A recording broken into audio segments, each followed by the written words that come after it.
అలా గాలికి మబ్బులు కలిసాయి, మళ్ళీ గాలికి విడిపోయాయి. ఏదైనా కాలువ ప్రవహిస్తూ ఉంటే చూడండి, బాగా తుఫాన్లు ఈ వర్షకాలంలో గోదావరి అవన్నీ ఉధృతంగా ప్రవహిస్తాయి.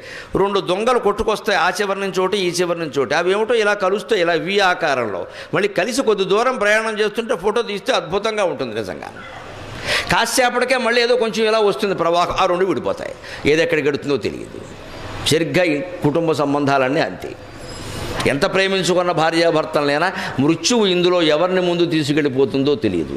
ఈయన కూడా 70 ఏళ్ళు బతుకుతాడు, 80 ఏళ్ళైనా, ఆవిడ 70, 80 అని ఏమి అవకాశం వెళ్ళలేదు. ఎప్పుడైనా వెళ్ళిపోవచ్చు, నిండు వయస్సులో వెళ్ళిపోవచ్చు. దుఃఖాన్ని భరించాల్సిందే. అది భరించగలగాలంటే ముందు నుంచే ఈ వస్తుతత్వం తెలియాలి. అంటే ఇది శాశ్వతం కాదు, ఉన్నాం కాబట్టి ఏదో మన కర్తవ్యం మనం చేద్దాం, ఈ బంధం మనకేమి శాశ్వతం కాదు. అలాగని వారి మొహం మీద అనకూడదు, నువ్వెప్పుడు పోతావా నేనెప్పుడు పోతావు, ఈ అమంగళాలు మాట్లాడకూడదు. పోవడానికే ఆ కాపురం చేసింది. ఈ వేదాంతం అంతా ఇలా మనం భావన చేయడానికి. అంతేగాని ఇంటికి వెళ్ళి బెళ్ళం దగ్గర అంటే నన్ను తిట్టుకుంటారు, ఈయన ఇలాంటి మాటలన్నా నేర్పుతున్నాడు అనకూడదు. కొట్టేస్తారు, వెంటనే కాఫీ కూడా ఇవ్వరు. సుఖంగా కాపురం చేసుకోకుండా మాట్లాడుతున్నాం ఇక్కడ అంటారు. పైగా నవరాత్రులు కూడా అని అంటారు.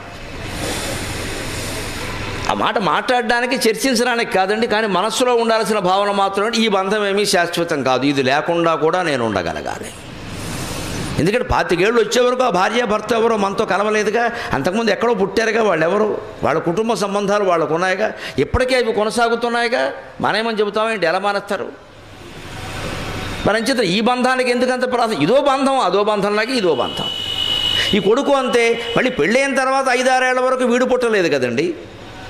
అప్పుడెప్పుడో వచ్చాడు కొడుకో కూతురో, 9 నెలలు కడుపులోనే ఉన్నారు, ఆడో మగ కూడా సరిగ్గా తెలియకుండా. తర్వాత ఏదో పెరిగారు చిన్నపిల్లాడు, వాడు కొడుకుని మనం అనుకుంటున్నాం కానీ మనం తల్లిదండ్రులు వాడు అనుకోవట్లేదు, వాడికి తెలియదు ఆ విషయాలండి. వాడేదో పెరుగుతున్నాడు అలాగే.